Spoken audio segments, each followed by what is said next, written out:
Syrian തലസ്ഥാനമായ ദമാസ്കസിൽ നിന്ന് ഞായറാഴ്ച വിമാനം കയറിയ അദ്ദേഹം അജ്ഞാതമായ ഒരിടത്തേക്ക് പോകുകയാണ് എന്നായിരുന്നു ആദ്യം പുറത്തുവന്ന റിപ്പോർട്ടുകൾ സൂചിപ്പിച്ചത്.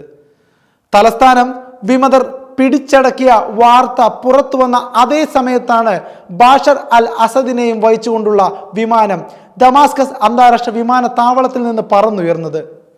വാർത്താ ഏജൻസിയായ റോയിട്ടേഴ്സ് ആണ് ഇത് ഔദ്യോഗികമായി റിപ്പോർട്ട് ചെയ്തത്. ബാഷർ അൽ അസദിന് സ്വാധീനമുള്ള സിറിയൻ തീരപ്രദേശത്തേക്കാണ് വിമാനം ആദ്യം നീങ്ങിയത് എന്നായിരുന്നു സൂചനകൾ. ഇവിടെ റഷ്യയുടെ 2 സൈനിക താവളങ്ങളും ഉണ്ടായിരുന്നുവത്രേ. എന്നാൽ പൊടുന്നനെ ഒരു യൂട്ടേൺ എടുത്ത് തിരികെ പറന്ന വിമാനം എതിർദിശയിൽ സഞ്ചരിക്കുകയായിരുന്നു. ഇതിന് പിന്നാലെ ട്രാക്കിംഗ് ഭൂപടങ്ങളിൽ നിന്ന് വിമാനം പൂർണ്ണമായും അപ്രത്യക്ഷമാവുകയും ചെയ്തു.